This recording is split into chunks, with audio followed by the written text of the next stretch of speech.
Hello, everybody. Again, this is just one part in a four-part series. I encourage all of you to watch all four parts because, like I always say, the most shocking stuff is always in the fourth part. It's at the end of the full version video because I do a building block, laying a foundation sort of process, the way that I process my thoughts. So it's not to bait people or anything like that, but the most shocking stuff in this particular video is about the Kinsey Institute and the crimes they committed against children. And it's absolutely mind-blowing, and everybody in America should know about it. Really, everybody worldwide, because Alfred Kinsey went around the world, traveled around the world, and testified to the governments of the world as some sort of expert. And so, as you'll see in this video, many of the laws of our nations, the laws that rule over us, are because of this one psychopath, Alfred Kinsey. But I also encourage you not to skip forward past the first three parts of the series because they show the impact in today's society of what happened when we followed his advice and his sexual revolution.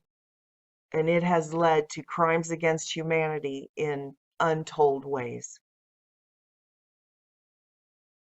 And like I said, by itself, taken out of context, maybe you could get over it. But when you see these continued broadcasts where this child, look at that, he's out of it.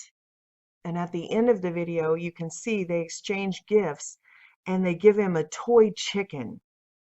And everybody knows who has done any research into the pedophile rings and Pizzagate and all of that. Right here, chicken lover. Chicken lover is a phrase that the pedophiles use. It's pedophile code, like pizza. Chicken is pedophile code for sex with little boys. Then this guy goes on to give little Desmond a panda hat and panda dress to wear. And again, pedophile code panda is a little boy that is used repeatedly for sodomy throughout his entire childhood, basically a child prostitute. And this is all FBI pedophile code language that you can look up. And they're doing it right in front of us. I don't know if they think we're all that stupid or what, but so he says, he gives this to Desmond and he says, I wore this when I was a child, but now it fits you better than it fits me. Because, you know, he's a grown man and he can't be used for pedophilia anymore. So he passes it down to Desmond. I mean, I'll leave it up to you if you think this is all coincidence that they put this little boy drugged in front of a Rohypnol painting and give him all of these toy chickens and panda clothes and all of this type of thing, that it's just coincidence. They didn't know any of this. I just cannot believe that these are all coincidences.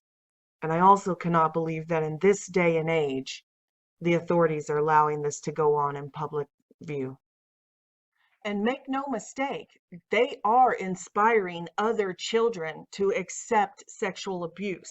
Here's another drag queen, really popular drag queen kid called Lactatia. It's just so disturbing to watch what they have put this little boy through. And you can see this is the actual picture from an article in Huck magazine about drag queen child Lactatia. Look at this pose. They put this in the magazine. This is sexual abuse of this little boy. And this is an organized effort. The mainstream cabal media has a systematic program going on to normalize pedophilia.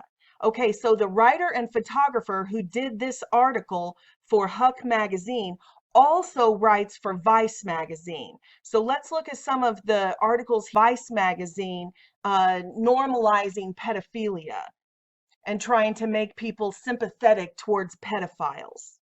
Anybody who is not boycotting Vice should absolutely do so. Here's just a few examples of those articles where they're sympathetic towards pedophiles and pushing the pedophile agenda.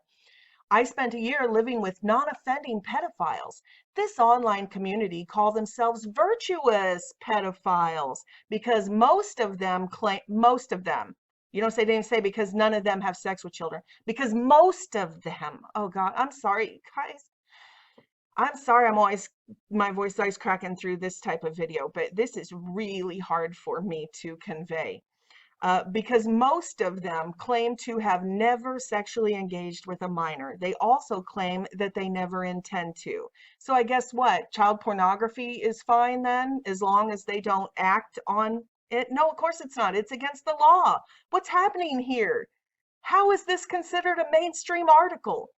Roseanne Barr loses her show for making some bad joke about a politician, but Vice is allowed to continue? These are virtuous pedophiles, they say, because most of them aren't actually engaging in sex with children. Unbelievable. And here's another one. And you can see this has been going on for years. This goes all the way back to 2013, this MK Ultra programming trying to normalize pedophilia inside the mind of a female pedophile. Alyssa Nutting's new novel is for certain a book that forces the reader to sit up and recalibrate the shape of their beliefs. Why would we ever want to recalibrate our beliefs to be inside the mind of pedophiles?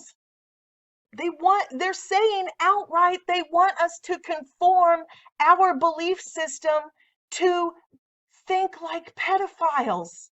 This is absurd. I just can't even believe this is happening. Here's another one. A pedophile opens up about being targeted by vigilantes. Todd Nickerson is attracted to children but says he's never abused one. So they're saying that now not children are the victims of pedophiles, but pedophiles are the victims of people who say it's wrong. You're a vigilante. It's that whole inverted satanic propaganda that they want us to feel sorry for the child abusers. And anybody who wants to defend a child against a pedophile, you're a vigilante. You're a terrible vigilante. And pedophiles are targeted. I mean, this is ridiculous. Child abusers are not the victims. Children are the victims. But surely you can see that's exactly why they started rolling out the normalization of pedophilia in the gay communities, that these are drag children. Because if this was a little girl, if somebody took their 5-year-old little girl up to the bar and made her do striptease for grown men, heterosexual men, if these were just regular little girls, we went up to the kindergarten class up here, first grade class, and yanked a bunch of little girls out, and their parents put a bunch of makeup on the little kindergarten girls and brought them around on the circuit to all these bars, making them do strip teases for men at night. People wouldn't stand for it. They would protect those little girls. I mean, if this was John Bonet and she was out at a strip club, if Patsy Ramsey took John Bonet up to the strip clubs at night and made her take her clothes off, and while drunken heterosexual men gave her dollar bills to strip for them and stuff, no, nobody would stand for that. Nobody. But see, they've programmed us already that we're not allowed to say anything to the LGBT community because it's hate speech, because it's bullying, it's all of this. So they've already created this platform that we aren't allowed to, we don't have any freedom of speech. You can't disagree with the LGBT community, or they demonize you and criminalize you. They want it to be hate speech, to have a difference of opinion or a difference of morality from the LGBT community. So that's why they're pushing the pedophilia through the LGBT community instead of through the heterosexual community. And all of these little children who are out here on the circuits being sexually abused are all drag kids. So somehow that makes it okay. So now the LGBT flag wants to add the pastel flag. You know, the pastel flag is the pedophilia, the gay pedophilia flag. It's just like all of these symbols from the FBI site that they have identified. These are symbols that the pedophile community uses to communicate with one another. And this is straight from the FBI site. This is a real bulletin for public awareness. You can see they put them on rings and jewelry and all of these different ways so that they can, you know, have an underground sort of community that nobody else knows. But now everybody knows these symbols. But until the Pizzagate scandal, nobody really did know what was going on right in front of our faces. like the Besta Pizza logo, which is this exact little boy pedophile symbol that they had right on their pizza. This is Pizzagate. This is what it's all about. Nobody understood what Besta Pizza was saying. And these logos were just as prevalent as what we call all this Illuminati symbolism. They were all around us the whole time. And nobody even knew what they were saying. I mean, now we know that the cabal is a giant pedophile cult, that they're a sex cult, homosexual, transgender, pedophile, human trafficking, dystopian nightmare cult. All of these super popular celebrity hangouts have been put, I mean, look at this, voodoo donuts, the symbols right on their donuts, right in front of our faces. As if voodoo shouldn't be our first clue, and that the owners are completely into Satanism and put all of these different pics on all of their websites or social media about Satanism, and they're always doing the pentagram donuts and the pedophile donuts and all that. And the despicable signs, they put the sign out that says voodoo right on it, has the pedophile symbol right on it, and says the magic is in the hole. It's beyond disgusting. But anyway, this is the new thing, is this pastel rainbow, because they've attached themselves, the pedophiles have, to the LGBT community. So now it's not just the rainbow flag, it's the pastel rainbow. And this is a highly organized, systematic programming campaign. They've done it on purpose, because naturally, if these were little girls, little 6-year-old girls being taken out to the nightclubs and pimped out for heterosexual men, there would be an uproar in the community. But because these are little boys dressed up as girls, taken into the gay bars and pimped out, we can't say anything because it's bullying. Oh, we're supposed to say like, Good Morning America. Oh, it's so inspiring to see this little boy sexually exploited in the strip clubs. No, I refuse. We do not consent. I refuse to come around to that way of thinking. It's not bullying for me to want to protect these children. I don't care if you tie yourself to the gay community, or if you're doing this in the gay bars instead of the heterosexual bars. We have to have courage. We can't be cowards. We have to take a stand for these children. And we need to call upon the authorities to do their job and not be afraid of these attorneys and these lawsuits who are trying to hide this perversion under the guise of political correctness. It doesn't matter how much you threaten us and bully us and try to coerce us to be silent and complicit in these crimes against children. We will not. We are not that easily duped. If this was a little girl being made to do this at the strip clubs, the police would have intervened already. And what about this little boy, Lactatia, that I showed you the pictures of, that they made to do photo shoots, spreading his legs and stuff? And even right here, 10-year-old drag kid photo with naked adult. In the same photo shoot, made him take pictures with naked homosexual men. Where are the authorities? I guess they thought it was okay because they put a little blackout patch over his penis. But yeah, to make little boys, can you imagine if you sent your kid off to school and they're like, oh yeah, well, he went in the principal's office and the principal stripped down naked and, just made him stand next to him and rub against him. No, you would be like, what? That principal would be arrested immediately. But because these are what? Photographers? They're exempt from getting naked with children? There were lots of pictures taken of this little boy dressed in drag, but one of the most disturbing pictures, which was edited out of the article, was him standing next to a nude drag queen wearing nothing but heels and a small cloth covering his genitals. This is, without a doubt, an organized effort by the cabal to externalize the hierarchy and normalize pedophilia worldwide. This is going on across the board. The drag kids are just one portion of it. Here is, under the guise of a TED Talk, right? Look here, ideas worth spreading. This is worth spreading, normalizing pedophilia.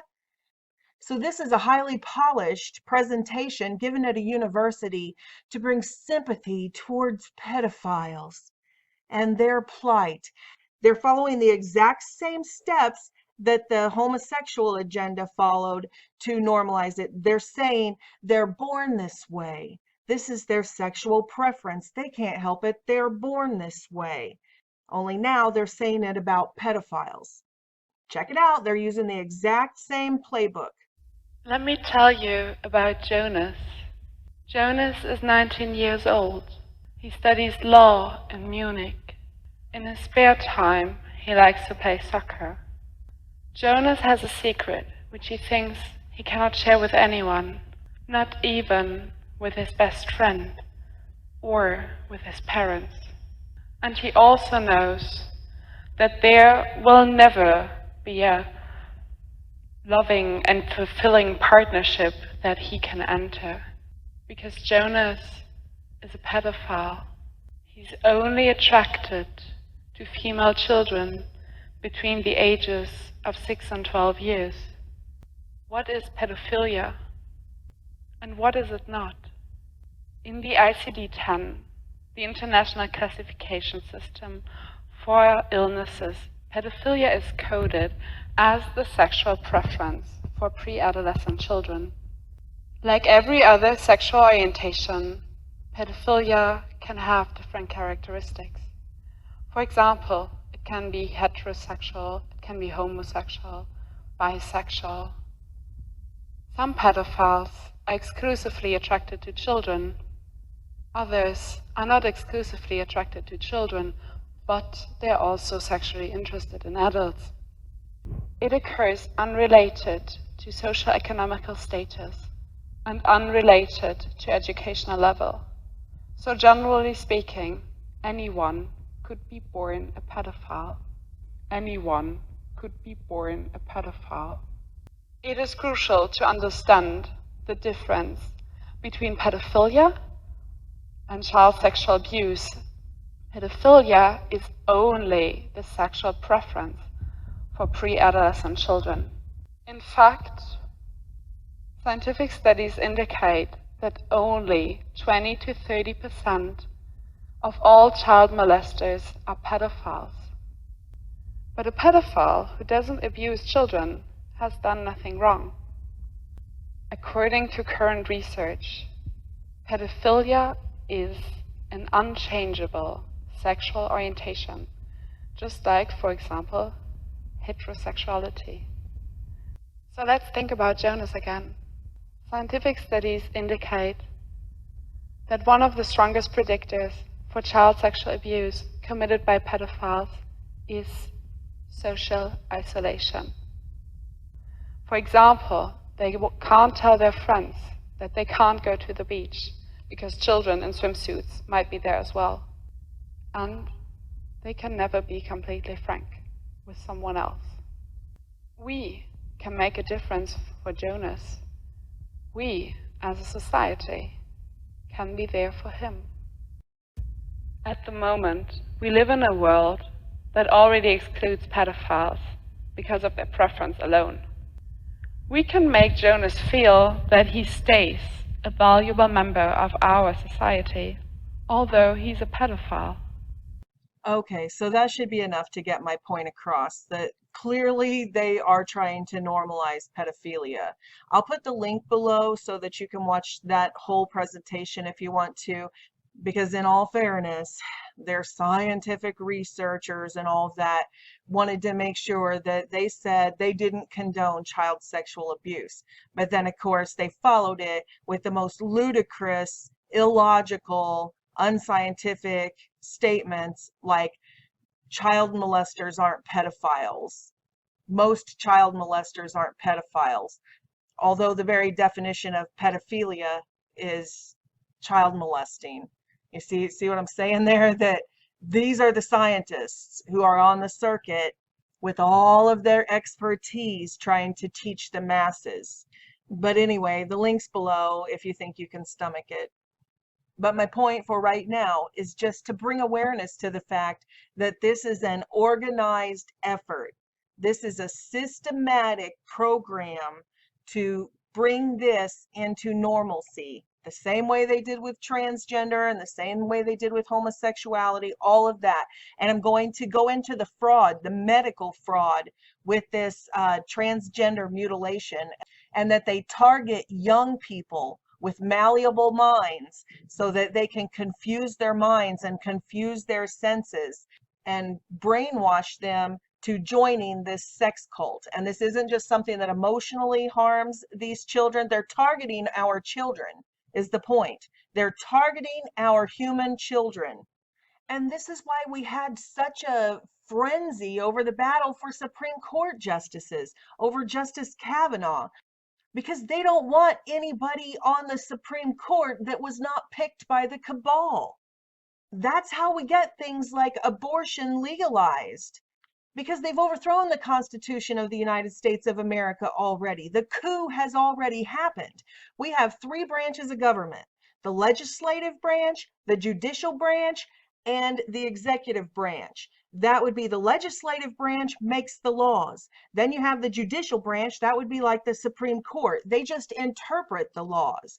Then, of course, the executive branch is the presidential administration.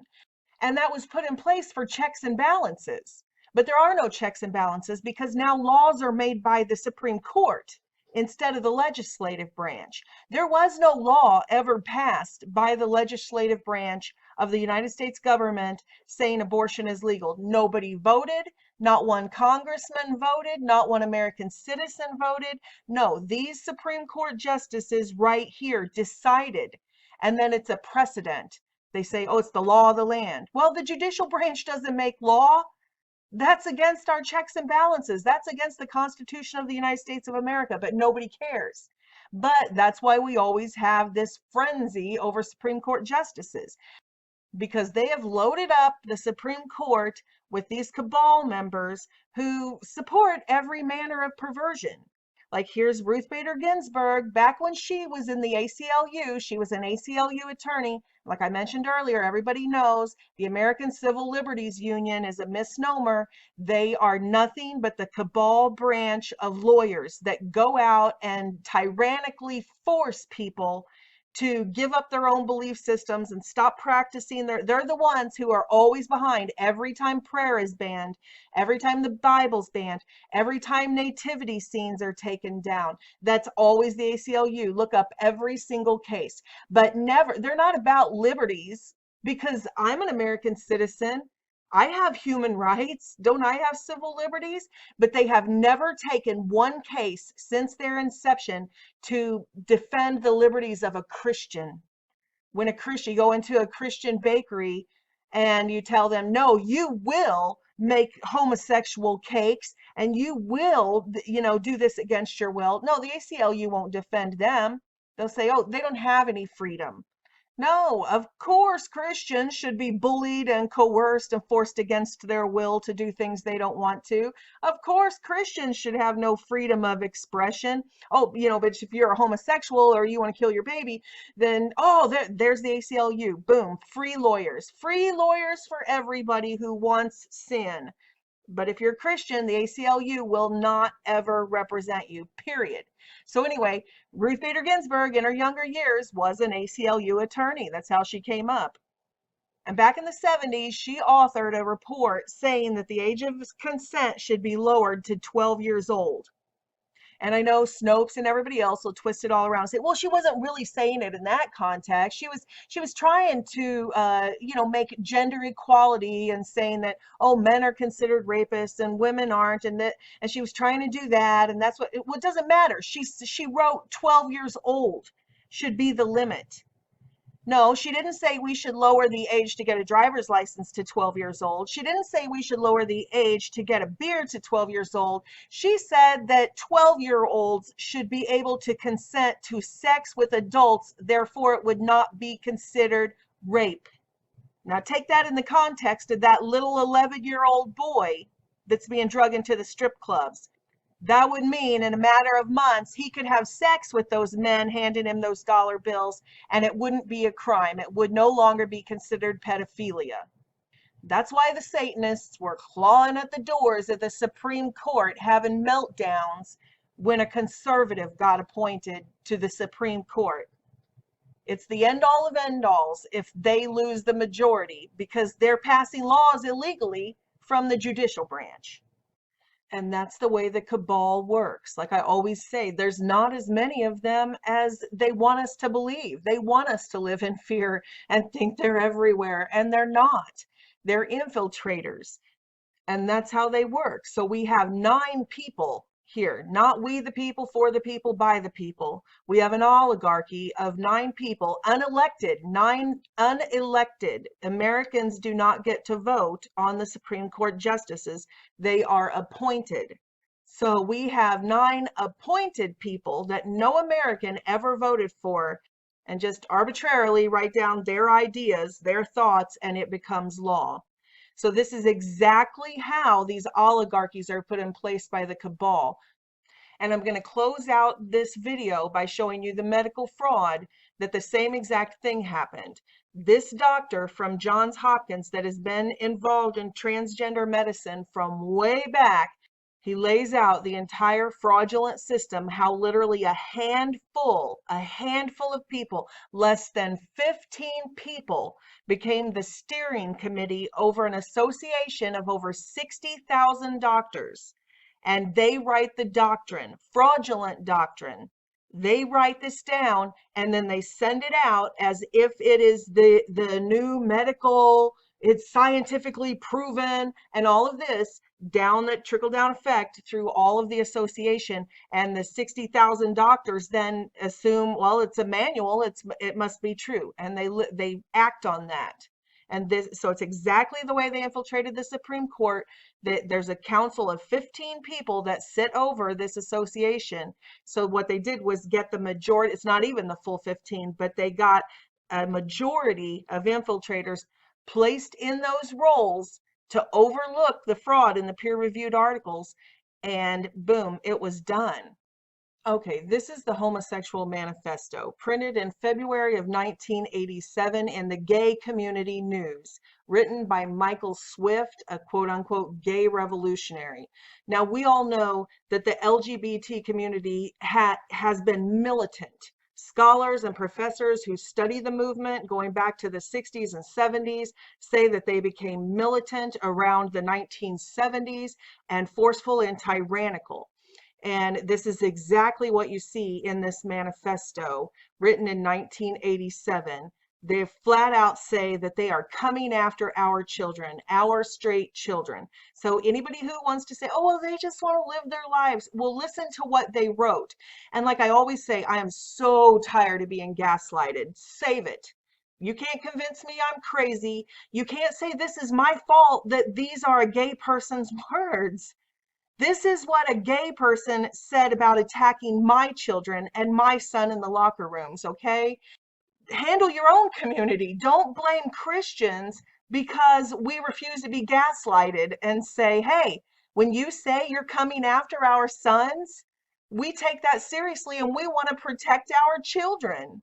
And don't you dare try to tell me that I am crazy and that's just some guy, some gay guy blowing off some steam, when I see this every day in the news reports, these gay men and these transgenders trying to force their ways and force their will upon our children. This one is calls himself Antichrist or Antichrist. So, you know, even if this was a heterosexual, if a heterosexual woman came to me as the principal of a school and said, I want to call myself Antichrist and dress like this and I want to come in and instruct your children, I probably wouldn't even buzz them in the front door. A heterosexual. But again, they veiled all of this through the LGBT movement. So they've made it to where, we're too scared to stand. We're too scared to say no. Now we would say no if this was a heterosexual. Hey, I want to come in and call myself the Antichrist and read a bunch of books about sex to kindergartners. We'd be like, no, to a heterosexual, but they're too scared to say no because they've created this platform to make us all a bunch of cowards that we can't say anything or disagree with anybody in the LGBT community because it's bullying or whatever. But anyway, the point is what was written in this article decades and decades ago is exactly the militant push we see today. They are targeting our sons and our daughters. They are targeting the children. My Gay Houston. Again, they come in. What? I don't even know what this is. What is this? The articles are limitless. This is where they're going, straight after the children. They're not giving seminars for the parents about inclusiveness and awareness. No, they're going to the schools and to the libraries after the children. Drag Queen Story Time comes to Atlanta Fulton Public Library System. They're targeting the children. So if you want to whine and cry about hate speech, take it to your own community and the gay people who write this stuff threatening us. Okay, here's his name. The author is Michael Swift. Now, I also want you to notice in this militant movement of this homosexual manifesto, not only has this come true, that they really have done this, and you can see this amongst our own children now, but like I mentioned during the clips of the TED Talk video, that this is the same exact MO, how they are so aggressively targeting our children. I mean, you can't turn on a TV show now without a transgender in it, or gay sex scenes and all this stuff. Even though the percentage-wise, they're a minority, in the media, they're a majority. And that's because of this militant agenda to shove it down our throats. Okay, so the homosexual manifesto from the Gay Community News, February 1987. Quote, "We shall sodomize your sons, emblems of your feeble masculinity, of your shallow dreams and vulgar lies. We shall seduce them in your schools, in your dormitories, in your gymnasiums, in your locker rooms, in your sports arenas, in your seminaries, in your youth groups, in your movie theater bathrooms, in your army bunkhouses, in your truck stops, in all your male clubs, in your houses of Congress, wherever men are with men together. Your sons shall become our minions and do our bidding. They will be recast in our image. They will come to crave and adore us. Surely you can see what has happened from this social engineering program. Just do a quick search. Look on YouTube. It's nothing but all of our young men wearing makeup, dressing like women, pretending to be women, taking hormones, telling the other little kids,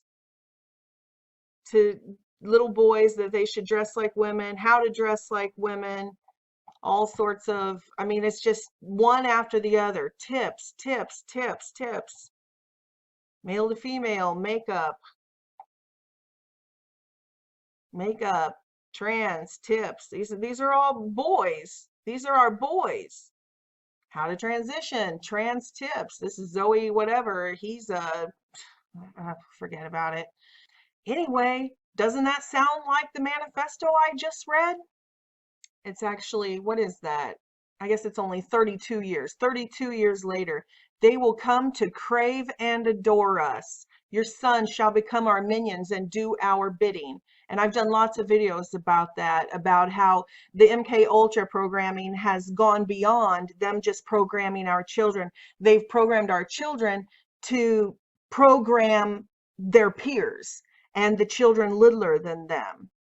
That's all in the last couple videos with the TRANSagenda and all of that. So you think that's a coincidence that they said they were going to do this and now we see it? We shall sodomize your sons. We shall seduce them in your schools, gymnasiums, locker rooms. Does that sound familiar? Sandusky and that whole university were abusing children in the locker rooms and just covering it up. Made these people out to be our heroes. He said, we'll infiltrate your seminaries and your youth groups. Does that sound familiar? And I'm not just talking about the gay orgy that was busted up about a year ago in that apartment of the Catholic hierarchy, or the thousands upon thousands upon thousands of children who have been sexually molested inside the Catholic Church. Frank Houston, Pastor Frank Houston, the father of the mega church, Hillsong, Brian Houston, his dad, was a pastor his whole life. And this is the little boy, one of many that he groomed and sexually molested for years and years and years. There's this 60 minutes expose on it. You can go watch it if you want. Most of you have probably already seen it. But the examples are just limitless. You can go find a zillion of them on your own very easily.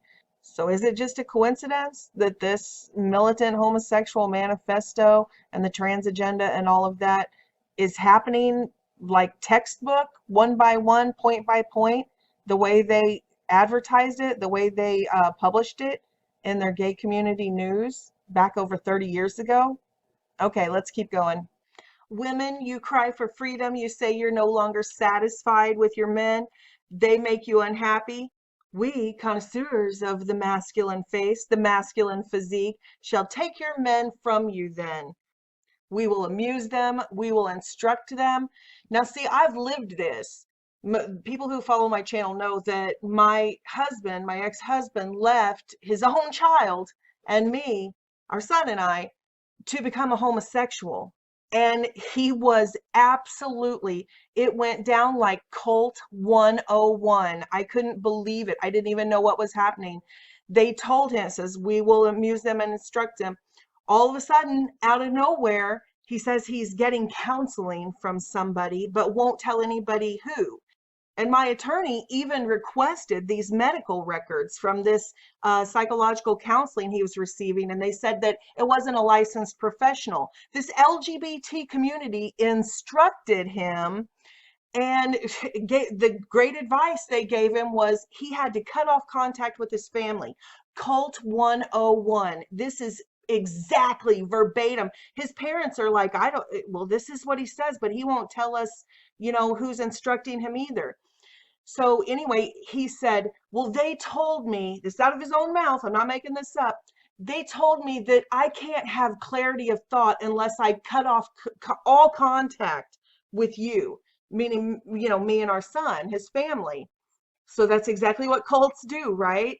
They say, oh, don't listen to your family. And they say, your family's your enemy. They're manipulating you. If they tell you anything, against the cult, they're manipulating you. So they isolate the cult members from their family so that they only hear the cult brainwashing. It's exactly how it went down. He regurgitated it verbatim. He said, my counselor said I had to cut off all communication so I could have clarity of thought and find out who I really am because you're manipulating me. Okay, so to show you this isn't just a thing about a scorned woman, after they got him isolated from me and he cut off, the minute he kissed me goodbye in the morning and said, I'm going a little early to my counseling appointment. But by the time I figured out that he wasn't at work after that, because I needed the car seat to take our son to a doctor's appointment and couldn't find him, his phone was blocked. He had blocked our number and cut off all communication. After they had him away from his wife and child, then they told him he couldn't have clarity of mind unless he got away from his own parents. His own parents. So they had helped him, when he left us, but now it was time he needed to cut them out of his life too. So all of a sudden he started spewing the same, cult 101. Well, I'm not going to be blackmailed. So I can't have clarity of thought. I can't really be me unless I cut my mom and dad completely out of my life. And he would say things like, well, you can't pick your family, but now I can pick a new family. I mean, it was like Manson stuff. He was actually calling these LGBT people who were instructing him right from wrong. This was their counseling, had no moral value. It wasn't like your children come first or save your family, or like a real psychologist would say, communication is paramount. You have to learn to communicate to have human relationships. No, they were completely the opposite. They instructed him, you must cut off communication with your family. That's the only way you can have clarity. So these people he had met online in the LGBT community, they completely isolated him from his family. And once they had him isolated and under their control, then the next phase was they started taking him to things like psychics and occult meetings. And so this is a true story. This wasn't just about the LGBT community. He moved out of state, signed away rights to see his son, moved out of state with these strangers, these group of gay guys that he met online, and moved in with them. And they started taking him then to occult gatherings. And even though I only spoke to him like maybe once every 6 months for a couple of minutes before he would hang up, the next time I talked to him, months and months later, he said, yeah, that they had taken him to these occult meetings, and he had sat under a psychic who told him how his dead grandmothers were with him and all of this stuff. The same stuff we warn about. You can go back on my channel, video after video that I warn about, and I lived it. I watched a loving family man get sucked in step by step, just how they do it, step by step, deeper and deeper and deeper into darkness and isolation. And now he's lost everything. He lost our businesses. He's gone broke. He's working fast food, just barely, not even full time, and, has lost everything.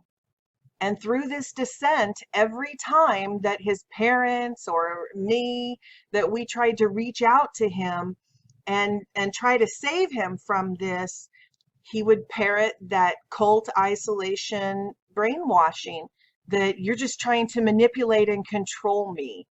They told me I have to cut off contact with my family because you guys are trying to manipulate and control me. And that's exactly what cults do. They say your family's your enemy. We are your only true friends. We're the only ones who understand you. Your family's your enemy. If they ever say we're a cult, it's because they're trying to control and manipulate you. And it happened. I always thought, how could that really work on people? But I've lived it. I've watched it. And keep in mind, I only talked to him a handful of times over 2 years because of him cutting off contact. But once in a while, he would take a phone call. If I brought up anything about spirituality or Jesus or anything, he would immediately hang up. Just hang up, slam the door in my face, whatever. He would not allow any speech outside of the sex cult. And so anyway, one of the times then, I hadn't spoken to him for several months, and we did talk on the phone for a minute, and he was quoting Aleister Crowley's satanic sex magic back to me. I could not believe it, because we had never talked about the stuff like I talk about in my videos. He didn't want to talk about any of that. So yeah, to hear him parrot this stuff back to me as fact, it was terrifying. And what I'm talking about is that Nazi cult, the Vril energy they talk about, Aleister Crowley's sex magic about sodomy, how they believe that that's how you transfer spirits, to get spirit possession, to get this more knowledge and all of that, that you do sodomy into the anus. This is the representation of the anus. When you release that Vril energy at orgasm, that's orgasm energy, into the rectum, that's the closest way to get the serpent kundalini activated. They think that's a direct line to the serpent kundalini. Again, the serpent, the snake, Satan, that they want this satanic energy up the spine. And their sex magic says that the way to do that, to transfer these spirits and information, is through sodomy. And that's why you see all these thinly veiled references to it in all of these satanic sites, like the Voodoo Donuts thing. The magic is in the hole. That's what they're talking about, is this sex magic. So if you actually read the texts from these ancient societies, they talk about stimulating the prostate. It lays it out, their beliefs about this being a cult ritual of sodomy where they stimulate the prostate and allow the serpent spirit to go up, the serpent kundalini to go up your spine and possess you. It's in their own writings.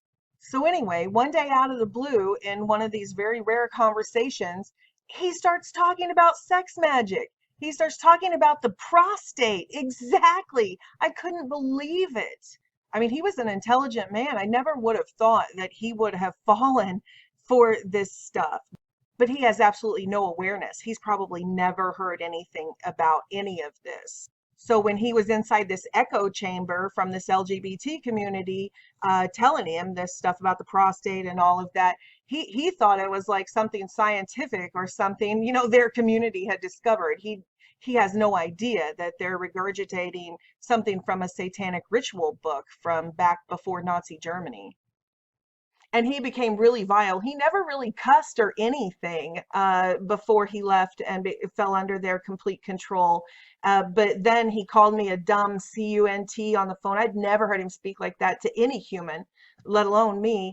But yeah, just full of rage and anger and saying things like that to me. And he says that, well, certainly you wouldn't know why anybody's gay.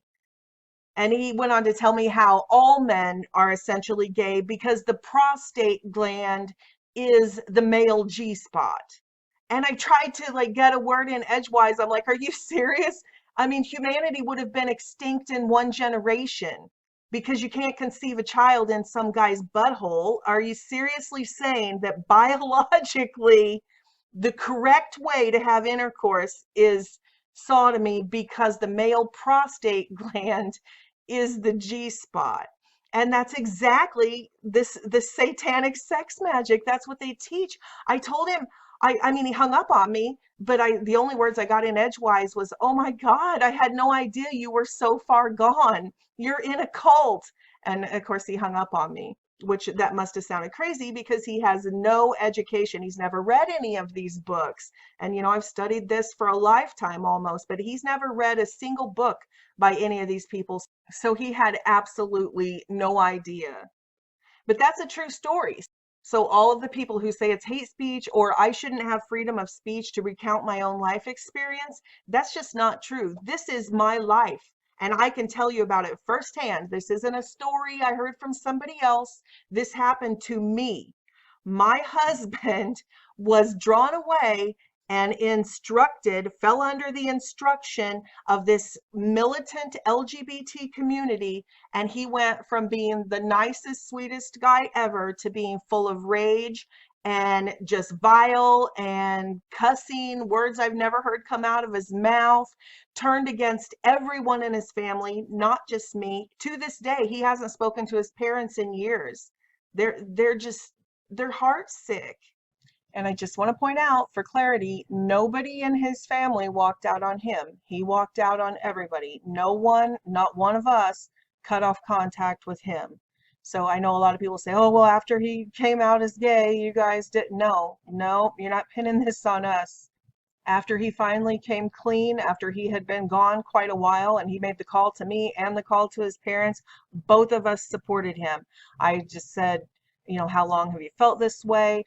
Well, I don't want you to be alone. Do you want me? And I won't say the name of my son. Do you want us to come up? I don't want you to be alone tonight. Are you okay?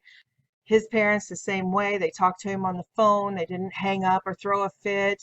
They said that they supported him. The next day, his stepmom on her way to work stopped by to check on him. So no, it wasn't us who cut off communication with him. It was all one-sided from the other side. But he believes they're his enemies because this LGBT community told him he needed a new family. And now they've got him completely isolated and there's no communicating with him. All he does is parrot LGBT literature back in our faces. And if you try to say anything other than what they say, well, you're trying to manipulate him and control him. Those are his exact words. Cult 101. And again, exactly what was written in the Homosexual Manifesto over 30 years ago. The family unit, which only dampens imagination and curbs free will, must be eliminated. Perfect boys will be conceived and grown in the genetic laboratory. This is what that TRANSagenda and breeding program video, you can go back and watch it if you haven't. Right there, it doesn't get any clearer than that. The family unit must be eliminated. I just told you my personal story, not something I read in a book. What happened when my husband got involved with some LGBT people online. The family unit must be eliminated. All churches who condemn us will be closed. Our only gods are handsome young men. And we see this, right? They're taking away the 501c3 status from churches who refuse to accept homosexuality. And they're calling it hate speech. They're trying to close the churches who will not condone sodomy. We adhere to the cult, we adhere to a cult of aesthetics. The exquisite society to emerge will be governed by an elite comprised of gay poets. One of the major requirements for a position of power in the new society of homoeroticism will be indulgence in the Greek passion. Again, that's exactly what I was laying out in that TRANSagenda breeding program with the book called The Pink Swastika, how he had traced this movement, and it was a requirement for a position of power, this homoeroticism, this elite. The exquisite society to emerge will be governed by an elite society of homoeroticism.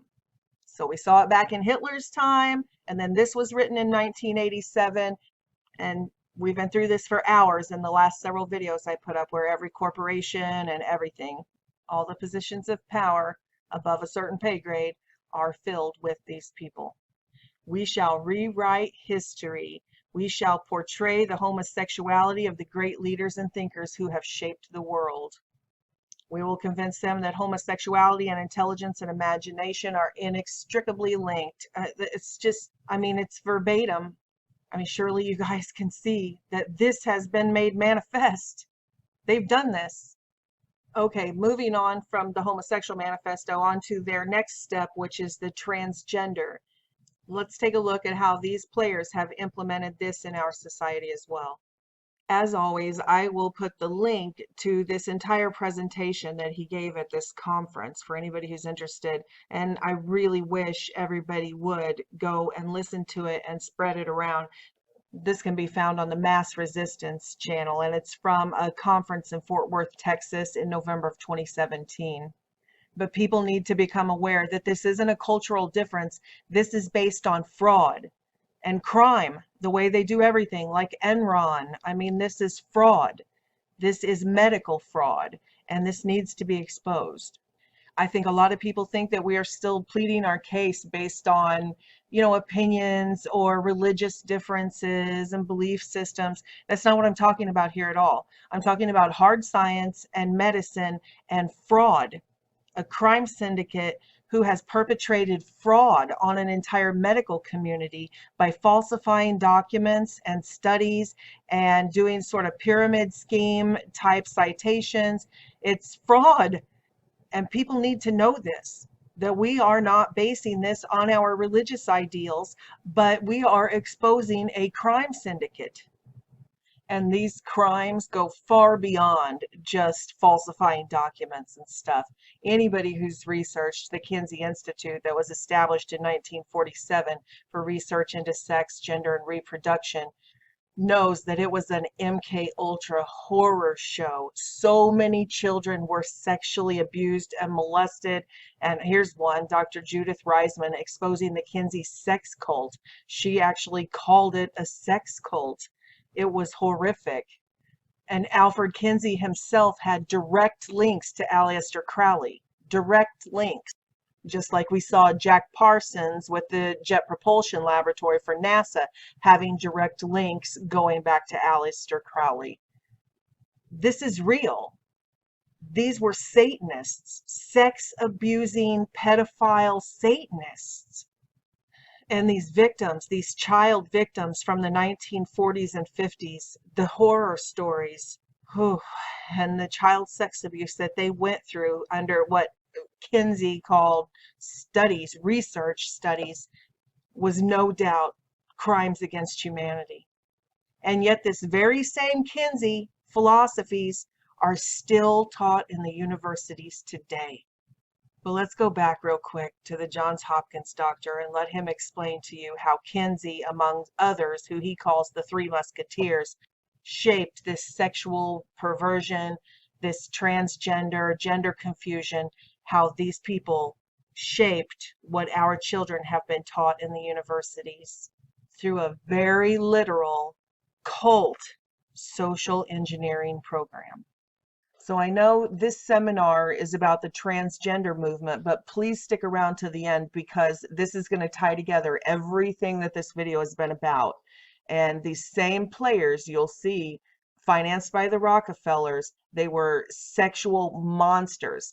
They were literal pedophile sexual psychopaths that tortured babies sexually as young as 2 months old to get data that they said were having orgasms. 2-month-old babies were having orgasms and stuff. It's just absolutely horrific what went on at the Kinsey Institute. So please stick around till the end and hear me out, because this is something that needs to come to light. We've had the government make apologies for the Tuskegee experiments and different things that they've done on unwitting American citizens, but we have never had an apology for what Kinsey did. Quite the opposite. They are still teaching Kinsey in the universities, in our grade school sex ed classes. It's time. Where's the Me Too movement? Where's the Me Too movement on this? They should be lobbying every single school board, every university, because Kinsey actually wrote in his book that is being taught to our children that there's nothing wrong with rape, that people who get raped actually enjoy it. So this is the expert that we are still teaching. This is the father of the pansexual movement, the homosexual movement, the transgender movement. He went around to all of the governments of the world as the expert to change their sex laws. He changed law in our country. He affected Planned Parenthood, the Roe versus Wade case. His data was cited in. So this goes way beyond just him falsifying data. He was a psychopathic monster. And we can see the manifestation of his influence. Our children are being created in his image, and our laws also. So please do stick around to the end, even if you're not interested in the trans agenda, because there's a lot more going on here. I'm a pediatric endocrinologist who practices in private practice in Atlanta. I'm on the clinical faculty of 2 medical school pediatric departments in Atlanta. Love teaching, love clinical practice. I've been an endocrinologist for 38 years. Excuse me, 38 years. I've been practicing pediatrics for 42 years. So my experience in transgender medicine goes all the way back to my fellowship days at Johns Hopkins, where I trained. And I'll start discussing the issue looking backwards at the history of transgender medicine as it has unfolded in the United States. I refer to the 3 Musketeers, Alfred Kinsey. He was not a physician. He had a degree of science in entomology, which is the study of insects. He started, because of his interest in sex, the Kinsey Institute in 1947. John Money, who was a psychologist, trained, graduated from Harvard, and joined the faculty at Johns Hopkins as a clinical psychologist in 1951. I read a little bit of his biographical statement about his relationship with Johns Hopkins as a young person. And he was not a physician, did not go to medical school, but he did say he spent Saturdays in the pediatric endocrine clinic for a year. And as far as he was concerned, he was better trained than most pediatric endocrinologists. So he visioned himself as a medical physician and an expert in the field, even though he had no formal training.